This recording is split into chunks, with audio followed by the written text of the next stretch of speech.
Intuition is one of my superpowers, and it's something I teach a lot of my clients because when you can use intuition, you can create aligned actions, and aligned actions leads to powerful results, doesn't it? So this is actually a personal episode with a primary intention of you taking away things from this that you can apply to your own life. So welcome to Create Your Vibrant Life podcast. And this is episode 75. What happens when you trust your intuition? Hello, visionaries. Welcome to Create Your Vibrant Life podcast, where you can create the life you desire by tapping into your inner wisdom. I'm your host, Padma Ali. I'm widely known in the field of psychology to create long-lasting transformation. And now I'm here to help you create the life you desire using a combination of neuropsychology and ancient healing practices. This podcast is for you, evolved, overachieving leader who's ready to unlock your highest potential. I'm here to guide you through a process of self-discovery to be the creator of your destiny. And you can do all of that by just taking aligned actions, tapping into the power of your brain, your inner wisdom, and ancient practices. So stay tuned, folks. I am so delighted you are here. Intuition is one of those things that we all have. But so many of us have learned to dismiss it, ignore it, pretend that whatever information you're receiving is not really valid. And this is not unusual because in our society, we really give a lot of credibility to the rational mind. But if you notice, a lot of the successful people utilize intuition. They may refer to it in many different forms, but intuition is how they often get information. By the way, if you're new to this podcast, I invite you to go and listen to starting from episode number 1, because you will gain a lot of insight, a lot of value when you can listen to all the episodes. And also, this is a personal episode. And oftentimes, like I've said before, I share personal experiences because, A, you can relate. Because when I give you personal examples, you can relate. And secondly, it's not just for entertainment. Please apply this to your own life. Notice how you can apply whatever I'm sharing back to your own life. And again, if you find value in my podcast, I invite you to leave a review so we can reach more people. And thank you so much for all those people who have left reviews. And also share this. Share this with your friends and family, because when you find value, others will too. So let's go back to what is intuition. According to Wikipedia, it defines intuition as the ability to acquire knowledge without recourse to conscious reasoning. Sometimes I like to go back and read the definition of certain things and look at that, right? It's the ability to acquire knowledge without conscious reasoning. It's pretty amazing. So Advaita Vedanta, which is a school of philosophy based on non-dualism in Hinduism. It's called Advaita Vedanta, Advaita.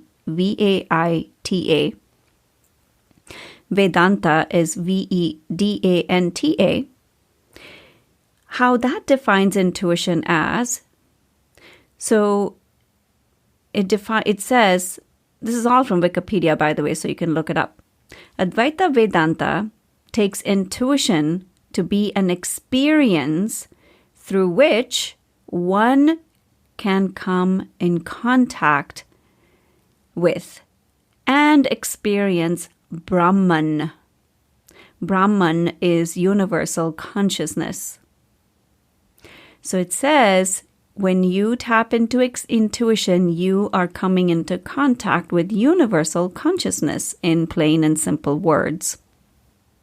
Now, Plato defines intuition as a fundamental capacity of human reason to comprehend the true nature of reality. Fundamental capacity of human reason to comprehend the true nature of reality. Now, Buddhism finds intuition to be a faculty in the mind of immediate knowledge and puts the term intuition beyond the mental process of conscious thinking, as the conscious thought cannot necessarily access subconscious information. And we all know that the subconscious mind is the storehouse of information. There's a reason I'm sharing all these things with you guys. I will connect it all back together, so stay with me, okay? So Jung defines intuition as perception via the unconscious, using sense perception only as a starting point to bring forth ideas, images, possibilities, ways out of a blocked situation by a process that is mostly unconscious. My goodness. Rewind and listen to that part, please. It is really powerful, right? Ways out of a blocked situation. How many times have you suddenly had an intuitive hit when you feel like you are at a dead end? It is amazing. Einstein famously said that the intuitive mind is a sacred gift and the rational mind is a faithful servant. We have created a society that honors the servant and have forgotten the gift. Now, Steve Jobs said, "Have the courage to follow your heart and intuition. They somehow already know what you truly want to become. Everything else is secondary." So why am I sharing all of this with you? All these random famous people. Why am I quoting all of that? And why am I quoting different philosophies like Buddhism and Vedanta philosophy and, what Plato said? I'm sharing all this because if you have already noticed, intuition has been accessed by philosophers, scientists, and change makers from ancient times. This is not new. Intuition is not new. But we have learned so much to rely heavily on the rational mind, like Einstein said. Nikola Tesla said, "If you want to find the secrets of the universe, think in terms of energy, frequency, and vibration." So let me ask you this. How often have you dismissed your thoughts as, "I don't know why I'm thinking about this. This doesn't make sense." Maybe you got an intuitive hit to call someone, or move somewhere, or quit your amazing paying job to do something completely radically different. And how often have you said, "Oh no, that doesn't make any sense. How am I going to do this? I can't do that. That's not possible. Let me make a pros and cons list." Right? How often have you got caught up in that? In my life, pretty much everything, any big decisions, small decisions, have pretty much led it with intuition. And if you have worked with me in any capacity, or if you have followed my podcast or followed me on Instagram, you probably see, I live a pretty, normal, quote unquote, life. And so even though intuition is a huge part of how I live, I do have access to the rational mind, to the logical mind, but I wholeheartedly I would any day rely on my intuition, even if it makes no sense. I'm going to rely on it, then rely on what seems right on paper. Not because I've not followed the the breadcrumbs when it comes to rational, quote unquote, logical decisions because it looks good on paper, because I have done it and failed miserably in those situations when my intuition was saying something completely different.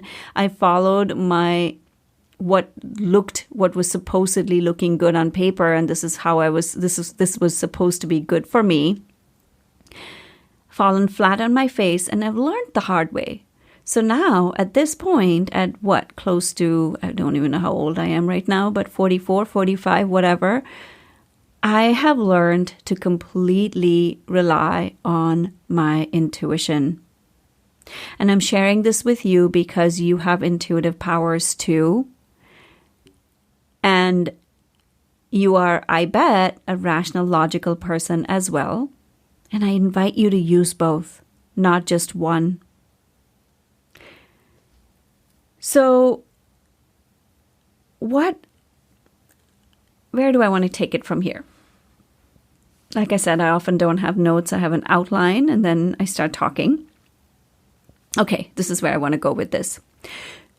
So even if you follow your intuitive path, it doesn't mean it's always an easy path. It has its ups and downs like anything else, but it is the path that is right for you.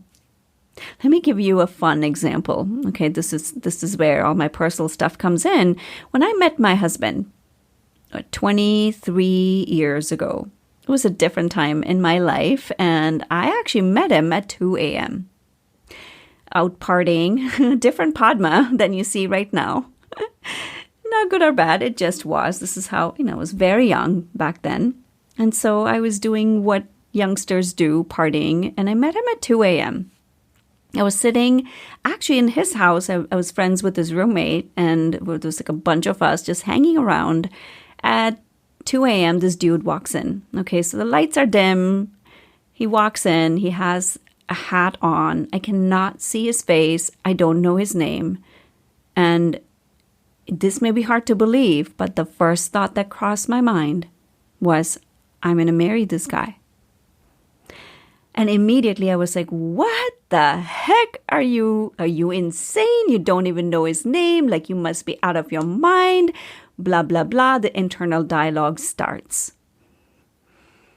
A year later, we were married. And we're still married, 22 years.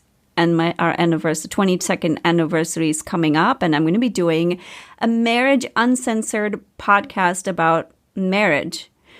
Because even though it was the right intuitive decision and our marriage is amazing right now, it's so incredible. But we went through a lot of ups and downs. It was not like a straight line. So the reason I'm saying that is because even if it's intuitive, it doesn't mean, some people have this opinion that if it's intuitive, it needs to be all easy and smooth. It is and it isn't at the same time. And I'm just busting that myth that it can go any which way. So I'm sharing this again because intuition, and trust me, my husband didn't feel the same way when he doesn't know my name. Like, if I told him at that moment, like, hey dude, we're going to get married, like, he'd be like, who are you, crazy lady? Right? And he did have that reaction when I told him, like, 15, 20 days later. It took him a while to warm up, but it's a different story for another time, and I will tell you about that story later on. But it's funny because he didn't have that same intuitive hit. He's an intuitive guy, but he relies a lot more on his logical, rational mind than I do. So in some ways, we have a really good combination of how we do this. So one of the reasons I got inspired to do this podcast is because literally recently, like a few months ago, we made the decision to move from Massachusetts to Arizona.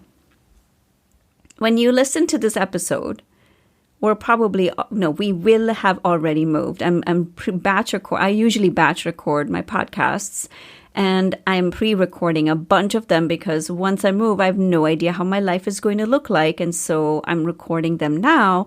I'm recording this in Massachusetts, but when you hear it, will be in Arizona. And, the decision to move there, when I tell people we're moving, the first question they ask me is, oh, did you or your husband get a job there? I'm like, no. Do you have family there? No. Then why are you moving? It's almost as though we need a rational, again, quote unquote, decision to move. And the reason we're actually moving is intuitively guided. And if you ask me to tell you exactly what that intuition is or why I feel like we need to be there, I do not have an answer for you because I personally do not know. I'm just going with what feels right. So how this all came about, which is again a fun story, but also I'm inviting you once more to apply this to your own life where you might have had intuitive hits like this. And if you have ignored them, ask yourself what has caused me to ignore it. And if you followed them, ask yourself what caused you to follow it. Because those things are revealing. The more you know yourself, the more your life is going to explode in the direction you want to go. Because knowing yourself is the first step to success. So how this all started, if you'd been following me for any time, for any length of time on Instagram, you probably know that we visited Arizona in Grand Canyon in the spring, in April. So when I was there, I felt this pull. I felt this pull to move there, to raise our kids more in nature. I wanted to do more hiking, just kind of be away from the city. We live in this, it's smack in the city in Boston area. And it wasn't anything I could explain logically. So, as any logical person would do, I told my husband, I think we should move here. And like I said, right, like we've been together for 23 years and he knows the side of me and he's seen me do this with homes we've bought, having children, big decisions. He knows the side of me and he's learned. And as I have about him as well, like he's learned to just be like, okay. Because if it's the right intuitive decision, things will just start to move in that direction and neither of us have control over it. Or if it's not the right decision, it will just start to fizzle out. So he's learned to kind of ride the waves with me. This is just how we know how to work with each other on this. And he and I both know that when I get intuitive hits like this, I can also be a big bear.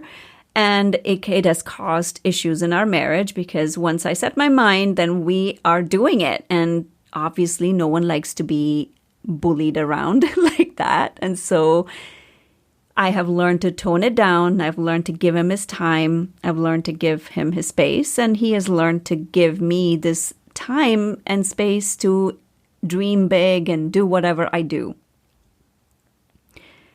So I did share with him that it's just a thought. I'm not set on it. And I wasn't set on it. It was just a thought at that point. And mind you, 2 years ago, I've had this 2 years. It's been 2 years. I've had a vision of us moving out of this area and kind of seeing mountains and all that. But I never followed it. It was again, like it would come in surges and then it would go away. So I would just let it go. Anyways, we tabled the topic. We were still there at that point. And one day, we were on vacation. We were sitting at a place called Local Juicery in Sedona, Arizona. And we're eating there. And my son says, Mama, this is so delicious. We were eating something. It was like really good food, really good organic food. And he said, I want to move here so we can eat this all the time. So I can eat it all the time is what he said. I just looked at him. My son is very intuitive. But I was like, wait, did you just say that? And I just looked at him. I didn't say anything. So I go to the counter because I wanted to order something else. And I start talking to the lady, very, very Padma-like fashion. Like I'm chatting away and this is what I do. And I ask her for some recommendations for some parks and stuff like that because we're with kids and I wanted to go visit some parks with them. And as we're chatting, I'm like joking with her and I'm telling her where we're visiting from, blah, blah, blah. And then I tell her what my son just said, that he likes the food so much that he thinks we should move here so that he can eat this every day. And she tells me, she's young, she's a young woman. She says, Sedona needs children. You need to move here. And I was like, it just took me by surprise. And like, the way she said it too, it was very emphatic. And she's like, you need to move here. And then she goes on telling me about, her having a child, and like she has a young child who goes to blah, blah, blah school and all these things. She just tells me more.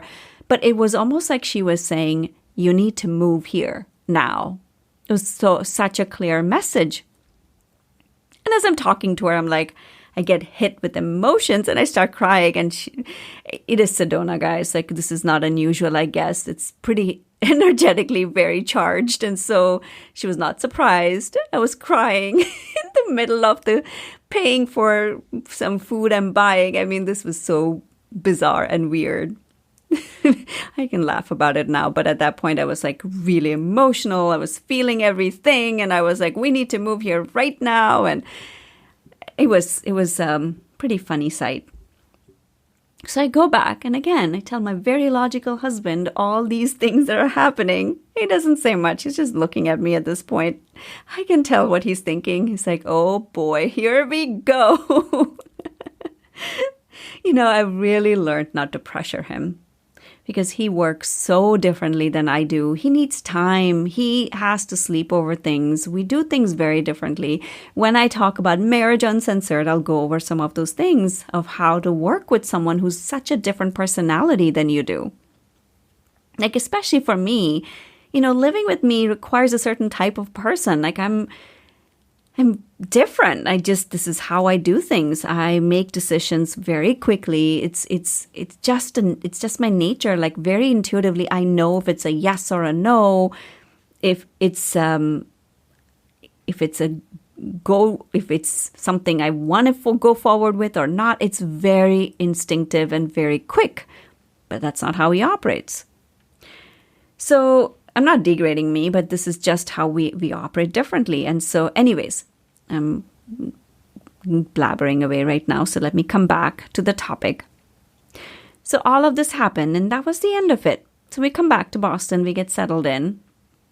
And this is, again, very typical me. I'm like, I'll just do some research on Sedona. Let me just check it out. Let me see what kind of schools do they have. And this is like a few days after we come back. And I start researching schools. Like, that's the best logical thing to do, right? Like, okay, I'm not so set on moving here right now, but let me just check it out because we have kids and, I need my kids to be settled. At least this is what I'm logically telling myself, rationally telling myself. I start researching schools. I contact a school there. And the next thing I know, literally within 2 days, he has an admission in that school. I'm like, are you serious? This is not happening. We spoke to the teacher on Zoom, and it was just amazing, like really incredible experience. And then we were like, oh my goodness, now we have to make a decision to do this year or next year. Just things start lining up so quickly, so easily, and the next thing we know, we're now moving. And all of this happened in a matter of a month. Between the time we decided to when we're moving, it's literally like probably 4 to 6 weeks. That's it. So someone on the outside looking at it can go, this is very impulsive. What are you guys doing? But for me, this is the most natural thing to do. And this whole process has been so smooth. It's unbelievable. People say moving is one of the most stressful things, and that's how I've always experienced moving. But with all the work I've done on myself, I can see that that is just a belief, that moving is stressful. Who said moving is stressful? It doesn't have to be stressful. It is absolutely not stressful. Obviously, I'm recording this or haven't yet moved, but my house is pretty much packed. I have barely done much of the packing because I have, my babysitter was helping me out a ton in doing the packing. Like, everything has just fallen into place. All because we're following an intuitive decision.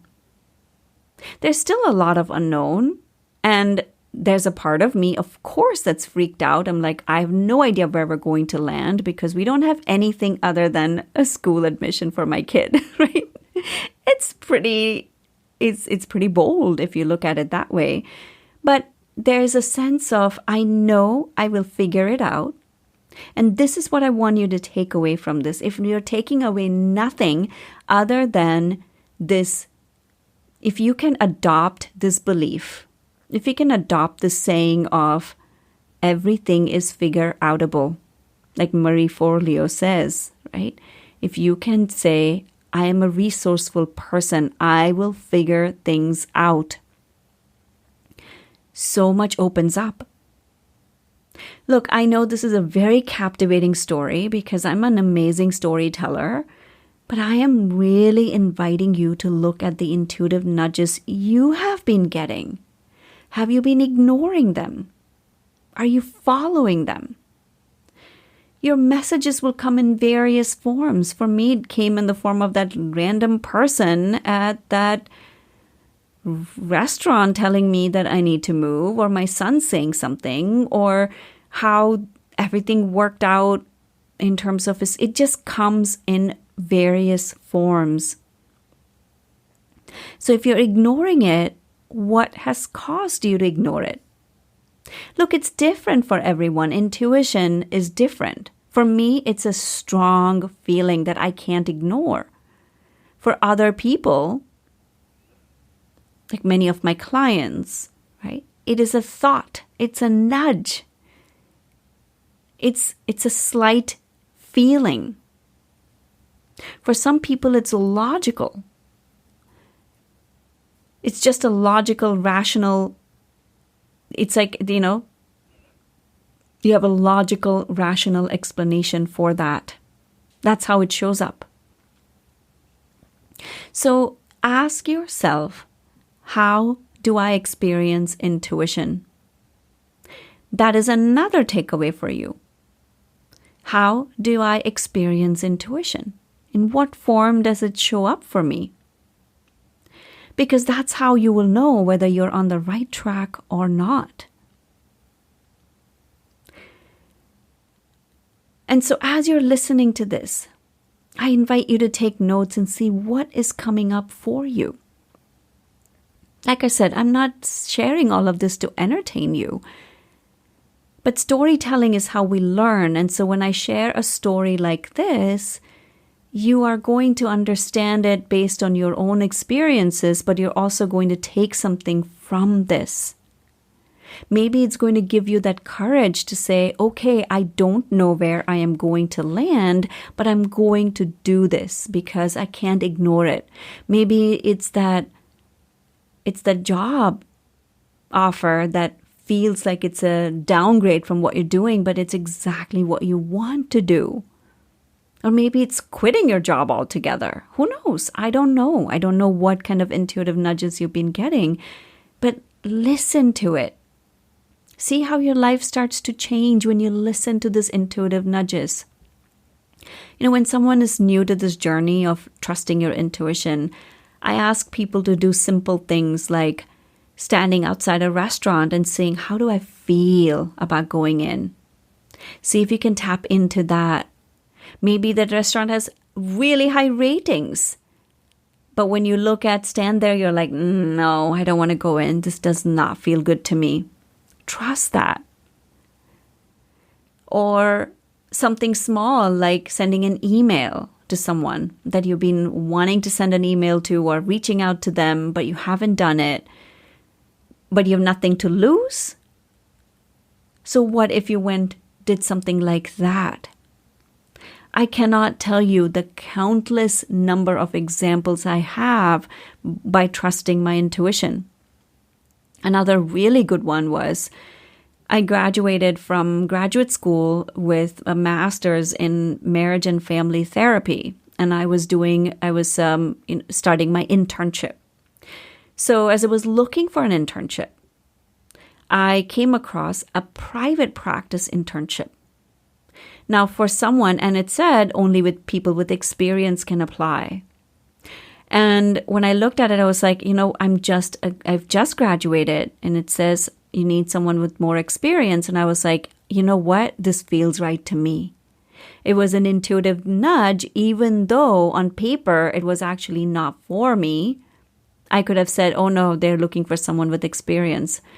But guess what? That started my private practice journey immediately out of graduate school. Something that takes people years to start. And so when I got my license, I was already in private practice. I've never worked for anyone. I've only had my own practice when I started my therapy practice and then when I started doing coaching. And there are times I've ignored my intuition. Like the business I'd started right after, like somewhere I hadn't quit therapy fully, but I wanted to start something. I liked this. I wanted to do something, but it didn't. I ignored a lot of my intuitive feelings about it. It wasn't the right fit, but I did it anyways. But I learned a ton, even though that business failed technically. I learned so much from that. In so many different things, I can tell you. Trust your intuition, because that is going to be your best friend in leading you to your life the way you want it. Another takeaway for you is, if you're not sure of how to trust your intuition on a particular thing, you can ask for information before you go to bed. Right before you go to bed, ask a specific question and ask to get some clear answers for that. Why that time? Dream time is very powerful. A lot of ancient practices, ancient wisdom uses dream time as a way for getting information. But also you're accessing your subconscious mind at that time. Your subconscious mind has all the answers. It'll give that to you. You're programming the subconscious mind as well, which is why it's really helpful to think amazing thoughts right before you go to bed, or put forth what you want in life right before you go to bed. So that concludes this episode. If you have found value, I really invite you to share this with people in your life, because they will find value in this too. Together, let's uplift the planet. And I love hearing from you on Instagram DMs, so please DM me, share with me. As you're listening to this episode, just take a screenshot and share it with me and tell me, what was your takeaway? What stood out to you? What part felt resonant for you? I would love to hear. And once again, thank you for all those people who have left me reviews. And if you feel called to, I would love to for you to write a review for me. Again, not for me, but for reaching more people. Thank you so much, my friends. It was so good chatting with you about this. And I will connect with you soon. Thank you so much for listening. I have a request for you. If you found value, chances are that your friends and family will too. So if you can leave a positive review on iTunes, it will help reach so many more people. And if you have any topics or questions you would like me to feature, please send them to support@padmaali.com. And lastly, please share your takeaways and breakthroughs with me on Instagram @Padma Ali. Thank you so much for tuning in.